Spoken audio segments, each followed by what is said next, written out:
18절 말씀입니다.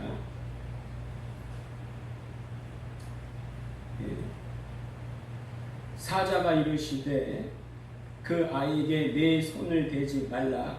그에게 아무 일도 하지 말라. 내가 내 아들 내 독자까지도 내게 아끼지 아니하였으니 내가 이제야 내가 하나님을 경외하는 줄을 아노라.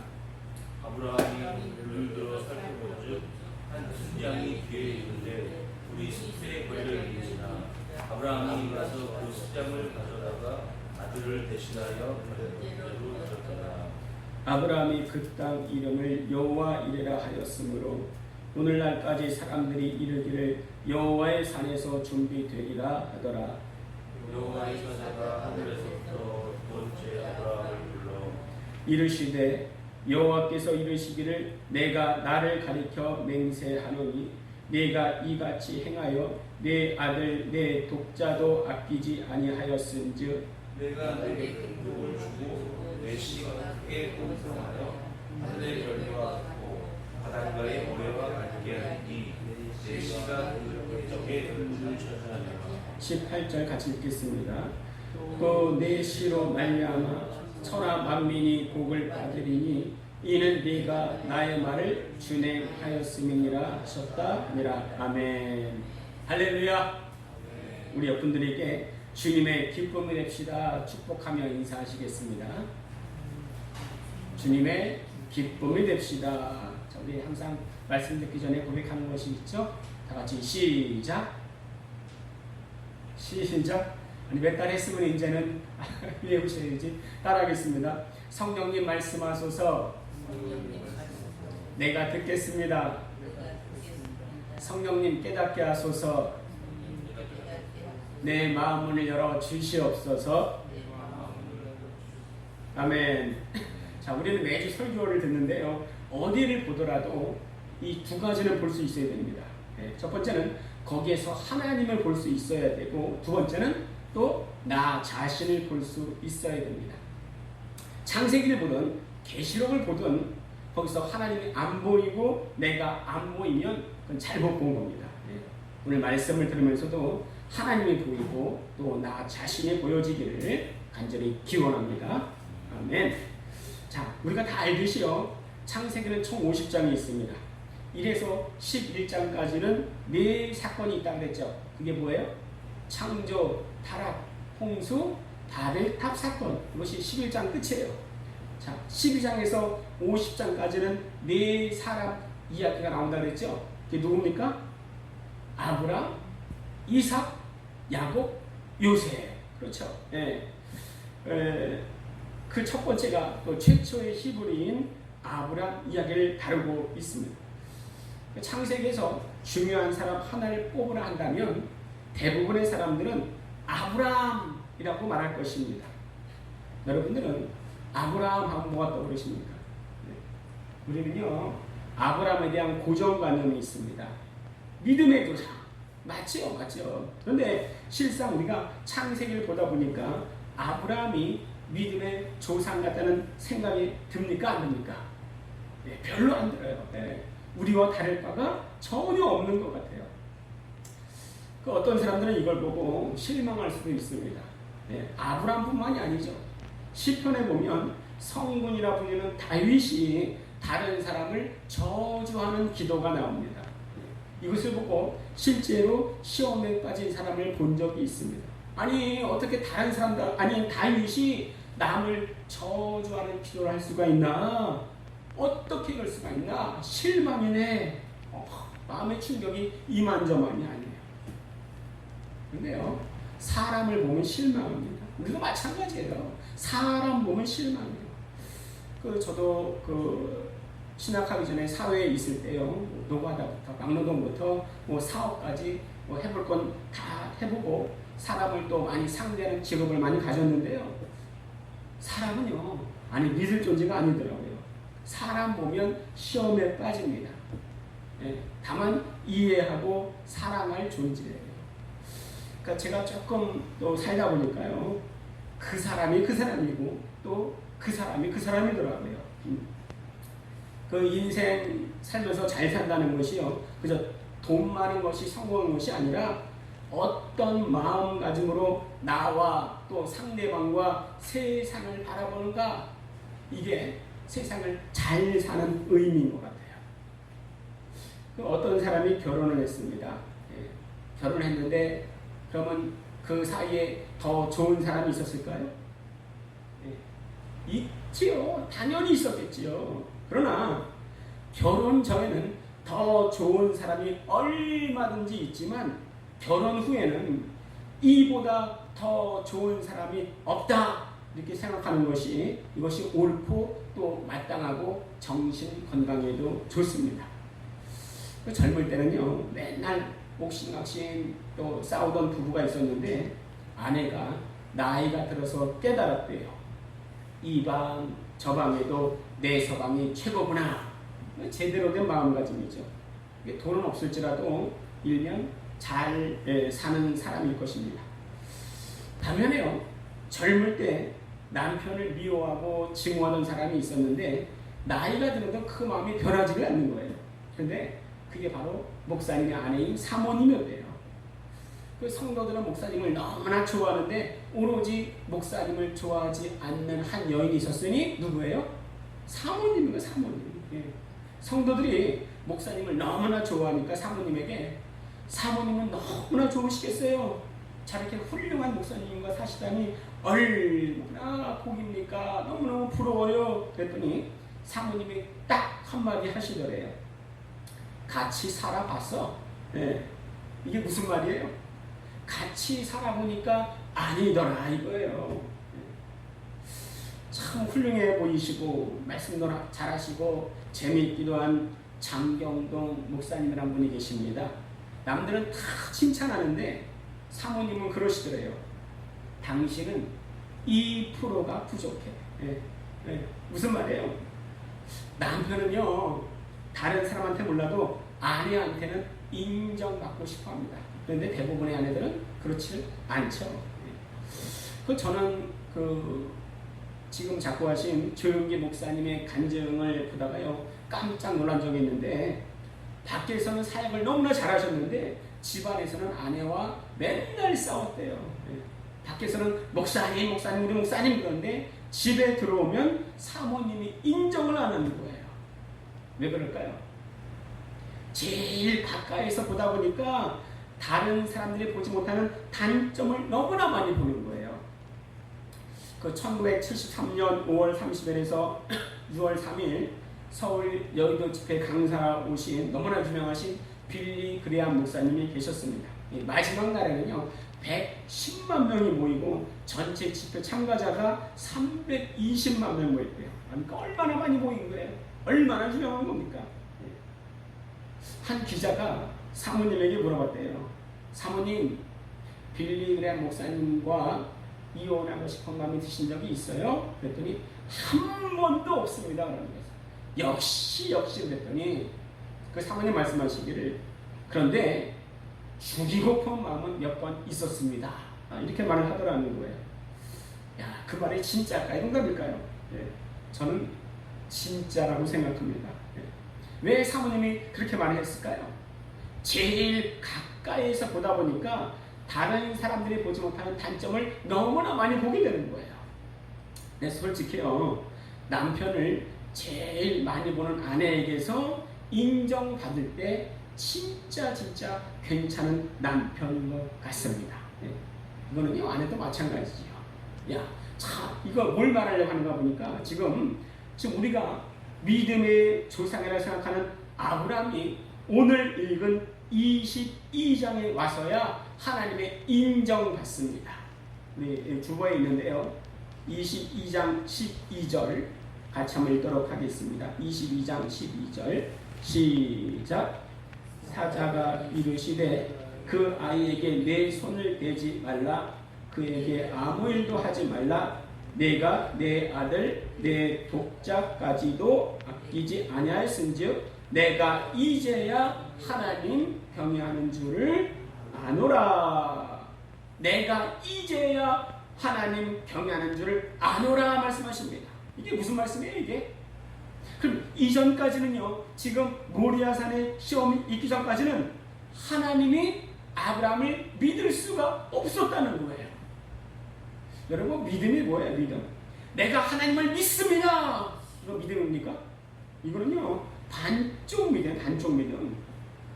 내가 하나님을 믿고 하나님도 나를 믿는 것이 이게 진짜 온전한 믿음입니다.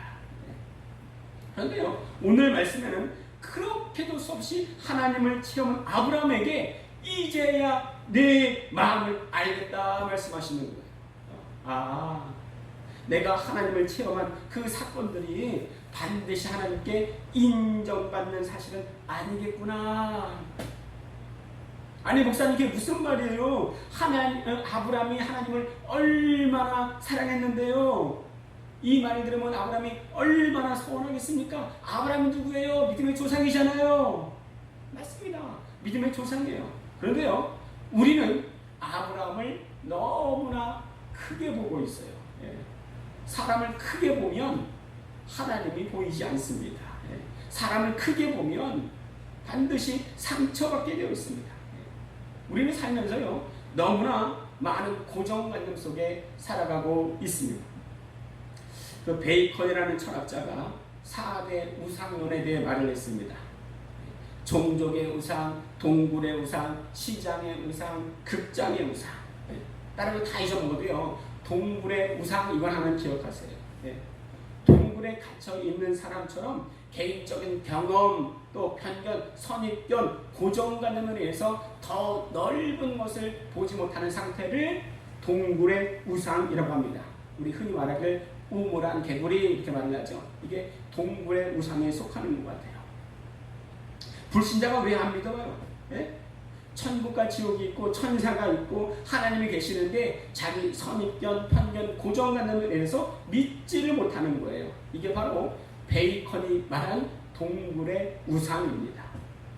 그런데요, 우리에게도 이런 게 있어요. 뭐 불신자처럼 심각한 선입견, 편견, 고정관념은 아니더라도요, 우리에게도 충분히 이것이 있을 수가 있습니다. 이전에도 한번 질문을 드렸었는데 한번 또 기억이 나시나 보겠습니다. 그 예수님이 십자가 달리실 때 오른쪽 강도, 왼쪽 강도가 있었습니다. 이 중에서 구원받는 강도는 어떤 강도예요? 답변하지 마시고 1번 왼쪽 강도, 2번 오른쪽 강도, 3번 난 모르겠네. 몇 번이에요? 몇 번이에요? 3번이 정답. 3번. 성경을 자세히 보면요, 오른쪽 강도 나와 있지 않습니다. 그렇다고 왼쪽 강도라고 나와 있지 않습니다. 우리 막연히 오른쪽 강도 고정관념에 쌓여서 그렇게 알고 있는 거예요. 그러니까 나는 모르는 거예요. 성경이 말하고 있지 않기 때문에. 이것이 우리의 선입견, 고정관념에 속할 수가 있습니다. 고정관념에 사로잡히면 거기에서 벗어나오기 쉽지 않아요. 이 선입견, 편견, 고정관념을 베이컨이라는 학자는 동굴의 우상이라고 말을 하고 있습니다. 우리도 아브라함을 볼 때요, 믿음의 조상이라는 거대한 안경을 끼고 보니까 그가 조금만 잘못하면 큰 시험에 빠지고 맙니다. 자, 그럼요, 다시 한번 아브라함이 어떤 분인지 볼까요? 참고로 지금 시간은 아브라함을 비판하려고 하는 것이 아닙니다. 오늘 성경에서 아브라함을 제대로 보려고 하는 것은 바로 아브라함에게서 나 자신을 보기 위함입니다. 우리 성경 볼 때는 반드시 봐야 할 게 뭐가 있다고 그랬습니까? 첫 번째는 거기서 하나님을 봐야 돼요. 두 번째는 누굴 봐야 됩니까? 나 자신을 볼 수 있어야 돼요. 그 아브라함이 잘하는 게 있다고 그랬죠. 뭐예요? 하나님과의 거래, 밀당이야. 밀당의 고수입니다. 그런데요, 가만히 생각해 보면요, 아브라함보다 하나님이 더 밀당의 고수인 것 같습니다. 제가 뭐 요새는 그렇지 않은데, 제가 예전에 특히 전도사 때에 가끔 하나님께 반항의 기도를 올려드린 적이 있습니다. 하나님, 정말 당신 때문에 스트레스를 많이 받습니다. 내가 남들에게는 기도하라지만 내가 기도할 때 하나님이 들어주시지 않는 것 같습니다. 내 마음에 평안도 안 주시고 하나님은 오리무중의 하나님이십니다. 하나님 내게 밀당하십니까? 하나님께 이렇게 대든 때도 있었습니다. 그런데요, 가만히 생각해 보면 하나님은 또 그런 막힘을 통해서 하나님을 더 알고자 하는 갈망을 부어주시는 것 같아요. 네. 여러분, 지금 오리 무중에 하나님을 경험하고 계십니까? 내가 하나님을 찾을 때는 하나님이 멀리 계시고, 주여 어찌합니까? 어디 계십니까? 두 손을 가릴 때 내가 여기 있다 하실 때가 있어요. 네. 자꾸 이것을 반복하면서 내게 굳어지는 기도 제목 두 가지가 있는데, 첫 번째는 내가 성경과 내 일생 가운데 예수님을 더 깊이 알게 해주세요. 두 번째는 내가 하나님을 더 사랑하게 해주세요. 이런 고백이 절로 나옵니다. 왜냐하면 내가 믿는다고 하면서 주님을 오해하기 때문에, 말씀을 오해하기 때문에 스스로 시험 속으로 끌려 들어가서 멸망받을 수 있기 때문입니다. 우리 호세아서 4장 6절 주보에 있는데요, 맨 밑에 두 번째 있습니다. 호세아 4장 6절 읽겠습니다. 시작. 내 백성이 지식이 없으므로 망하는도다. 무슨 지식이에요? 하나님을 아는 지식입니다. 하나님을 아는 지식. 하나님은 때로는 하나님 자신을 깊이 숨기심으로 하나님을 향한 내 갈망을 끌어내는 밀당의 순간을 창조하시기도 합니다. 그러니 아브라함이 밀당의 고수인 것보다 하나님이 더 밀당의 고수인 것 같습니다. 자, 그리고 또 아브라함이 잘하는 게 있다고 그랬죠? 뭐예요? 샛길로 잘 빠져요. 그렇죠? 아브라함이 하란에서 데라와 이별할 때, 그때 처음 사명 가는 건 아니지만 그때 아브라함의 마음은 오직 하나였습니다. 아브라함이 말씀을 따라갔고, 그럴 수밖에 없었죠. 아버지 데라와 멀어지고 떨어지고 사방 어디에도 의지할 곳이 없기 때문에 하나님의 말씀을 따라갈 수밖에 없었습니다. 이게 아브라함의 초심이었습니다. 그런데 그 이후는 성경을 보면서 아브라함이 얼마나 믿음이 없이 행하는지 계속 볼 수가 있습니다. 여러분, 왜 믿음 없이 행합니까? 그것은 초심을 잃었기 때문에 그렇습니다. 내 삶에 익숙해졌기 때문에 그렇습니다. 한마디로 노련해진 거예요. 네. 노련해지는 것은 타락으로 가는 지름길입니다. 우리가 알듯이 아브라함은 기근이 일자 약속의 땅을 버리고 애굽으로 내려가잖아요. 물론 하나님의 은혜로 아브라함이 또 출애굽하고 아브라함과 또 조카 롯의 소출이 풍성해져서 종들이 싸울 때에 아브라함이 롯에게 제안을 하는 이야기를 우리는 알고 있습니다. 우리는 한 친족이니 종들이 다투게 하지 말자. 여기 땅들이 있으니 네가 원하는 곳으로 가라. 네가 좌하면 나는 우하고 네가 우하면 나는 좌하리라. 이래서 롯이 어디로 가요? 소돔으로 가잖아요. 소돔으로 가잖아요. 그리고 아브라함 어디로 갑니까? 가나안으로 향하잖아요. 많은 사람들은 이것을 보고 역시 아브라함이구나, 믿음의 조상답구나, 통이 커, 이럴지 모르지만요, 이건 상당히 믿음이 없는 행동이었습니다. 네. 하나님께서 아브라함에게 원하실 땅은 어디였습니까? 가나안이에요. 가나안. 만약 롯이 소돔과 고모라가 아니고 가나안 땅을 선택했더라면 어찌 될 뻔했습니까? 역사가 다시 쓰였을지도 몰라요. 네. 아브라함이 조카에게 땅을 선택하라는 것은, 이것은 불신앙의 행동이었습니다. 그럼에도 불구하고 아브라함은 상당히 많은 체험을 합니다. 그 중에 하나가 아브라함이 출애굽하고 또 조카 롯을 구했을 때 하나님이 너무나 중요한 말씀을 하세요. 우리 주보에 맨 밑에 있죠. 창세기 15장 13절 다시 읽겠습니다. 시작. 너는 반드시 알라. 내 자손이 이방에서 객이 되어 그들을 섬기겠고 그들은 400년 동안 네 자손을 괴롭히리니. 그렇습니다. 나중에 애굽에 있다가 400년 만에 다시 돌아올 것이다 말씀하세요. 네. 얼마나 큰 체험입니까 이게. 미래를 알려주시는데. 그런데도 불구하고 아브라함은 어때요? 계속 어디로 갑니까? 계속 샛길로 가요. 창세기를 보다 보면 계속 아브라함은 샛길로 가는 것을 볼 수가 있습니다. 그런데 창세기에서 하나님을 보면 어떤 모습이 나옵니까? 그럼에도 불구하고 이것이 계속 반복됩니다.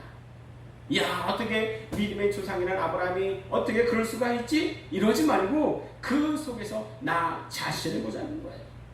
맞아, 나도 내 삶 속에서 이랬지. 내가 계속 샛길로 빠졌지. 그런데 하나님이 창세기처럼 그럼에도 불구하고 하나님이 이러셨지. 이걸 보자는 거예요. 아브라함이 이런저런 체험을 많이 하고 또 아브라함 되고서도 여전히 이것저것 샛길로 빠집니다. 그리고 아브라함이 이삭을 낳고 잘 살고 있다고 생각할 때쯤 다시 나타나셔서 시험하는 장면이 바로 오늘 22장인 거예요. 오늘 말씀을 보면서 만약 아브라함이 이 마지막 시험에 통과하지 못했다면 하나님은 어브람을 찾든 너브람을 찾든 또 다른 한 사람을 찾았을 수도 있지 않았을까 하는 생각이 듭니다. 그것이 오늘 말씀 16절에서 18절 말씀에 나오는데요. 주보에 있는데 같이 교독하도록 하겠습니다. 이르시되 여호와께서 이르시기를 내가 나를 가리켜 맹세하노니 내가 이같이 행하여 내 아들 내 독자도 아끼지 아니하였은즉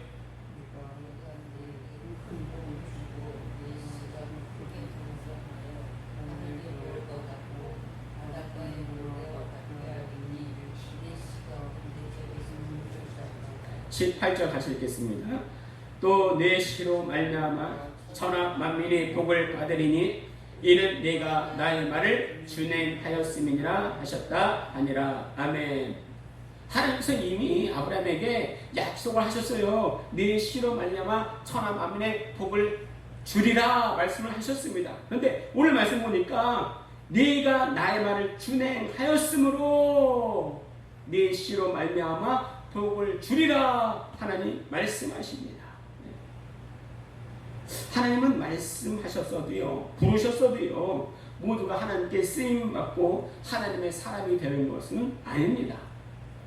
하나님은 부르신 자를 또 연단하시고 또 순종의 여하에 따라서 크게 쓰시기도 하고 또 작게 쓰시기도 하십니다. 사람이 큰 게 아니라 하나님이 크신 겁니다. 그 제 지인 중에 아주 늦게 결혼한 친구가 있어요. 늦게 결혼했다고 해서 뭐 기회가 되니 아무나 결혼하지 않더라고요. 그 친구가 잘생겼어요. 그래서 자기에게 또 고백하는 여인도 있었고 해서 아주 빨리 결혼할 줄 알았답니다. 그런데 자꾸 나이가 먹고 시간이 지나니까 결혼이 쉽지 않더라는 거예요. 근데 아무하고나 또 결혼하고 싶지는 않아서 마음이 맞는 사람이 나타날까지 기다렸다가 결혼했습니다. 그리고 지금 아주 잘 살고 있는데요. 그럼 어떻게 결혼했는가 했더니 첫 번째 눈이 맞았대요. 눈이 맞았대요. 그 이후 다른 것도 맞았겠죠. 뭐 입도 맞았겠고 그렇지만 눈이 맞았죠. 두 번째는 서로 마음이 통하는 자를 봤답니다. 그 두 가지예요. 결혼하는 게. 눈 맞은 사람, 또 서로 마음이 통하는 사람. 하나님도 부르시는데요. 지금도 하나님께서는 그의 일을 시키시기 위해서 이 두 마음 가진 자를 찾고 계십니다. 그게 뭐예요? 첫 번째는 하나님과 눈 맞은 자, 두 번째 하나님과 마음이 통한 자. 하나님께서 아담에게 복을 주셨는데 아담이 제대로 못 쓰잖아요. 노아에게 복을 주셨는데 제대로 못 쓴 것 같아요. 특별히 아브라함에게는 많은 시간을 또 할애해 주신 것 같습니다. 그리고 하나님의 열심히 아브라함을 몰아가십니다. 혹시 우리 중에 이런 분이 계신지 모르겠어요. 내 어릴 때의 성격, 또 성질로는 예수 믿지 않을 것 같은데 하나님의 열심히 나를 몰아가셔서 내가 지금 예수 믿고 있습니다. 이렇다면 전 그분을 향해서 변형된 아브라함의 현대판 모습이라 이렇게 말씀을 드리고 싶습니다. 저도 마찬가지예요. 하나님의 열심히 저를 지금까지 몰아오셨습니다. 사실 우리는요, 이런 모습들이 다 조금씩 있는 것 같아요. 하나님께서는 온 세계의 복의 근원이 되는 그 한 사람을 만드시기 위해서 하나님의 모든 것을 다 내어 놓으셨습니다. 우리는 아브라함을 보면서요, 대단한 믿음의 조상 아브라함을 보는 것이 아니라 아브라함을 아브라함으로 만드시는 하나님의 열정을 볼 수 있어야 됩니다. 사실은요, 하나님이 아브라함을 시험하신 것보다 아브라함을 시험하시면서 하나님 자신을 더 공개한 것을 볼 수가 있습니다. 이것을 계시라고 하는 거예요. 계시가 뭐래요? 계시. 리비얼해서 자신을 드러내다, 이런 뜻이 있습니다. 그 송명희 시인의 간증집을 보니까요, 이런 말씀이 있어요. 하나님께서 송명희 시인에게 이런저런 영적인 말씀, 영적인 비밀을 계속 말씀하시도록 하는 거예요. 송명희 시인 아시죠? 우리 집사님, 송명희 시인 아시죠? 네, 그분은 나 가진 재물 없으나 등등 수많은 주옥 같은 공을 작사하셨는데요. 송명희 시인과 함께 최덕신 전사님, 지금 목사님 되신 지 오래됐는데, 그분과 함께 아주 우리나라의 획기적인 CCM의 포문을 열어놓으신 분으로 알려져 있습니다. 그 송명희 시인이 지으신 참 죄인이 누구인가, 저희 고등학생 때에 참 많이 불렀던 곡이에요. 그 송명희 시인에게 하나님의 음성이 자꾸 들리니까 좋다가도 계속 말씀하시니 나중에 지겨웠대요. 그래서 아니 하나님, 다른 사람에게 말씀하세요. 왜 자꾸 저한테 그러세요? 그랬더니 하나님이 한 말씀 하시더래요. 듣는 사람이 없어. 듣는 사람이 없어. 누가 들을 수 있습니까? 사랑해야 들을 수가 있습니다. 아까 말씀드린 바에 의하면 하나님과 눈 맞은 자, 하나님과 마음이 통한 자에게 하나님이 계속 말씀하십니다. 이것을 위해서 시험하시는 거예요. 근데 하나님은 아무나 시험하시지 않습니다. 오늘 말씀을 들으면서 내 살아온 인생 가운데 하나님 나를 시험하셨을 때 나는 과연 그분의 마음을 충족시키고 잘 사용받았나, 지금 잘 사용받고 있나, 과거와 현재를 회상하시고 묵상하시고 그런 복된 하루 되시기를 바라겠습니다. 이 시간 우리 통성으로 기도하는데요, 첫 번째, 내가 하나님을 믿습니다. 그러나 하나님 나를 믿는 온전한 신앙인 되게 하여 주시옵소서. 두 번째, 우리 교회에 들어오는 자마다 주의 평안과 성령 충만함을 주시옵소서. 우리 말씀을 기억하시면서 주여 한번 부르시고 함께 통성으로 기도하겠습니다. 주여, 살아계셔서 지금도 역사하신 아버지 하나님, 정말 아버지 사랑과 은혜를 감사드립니다.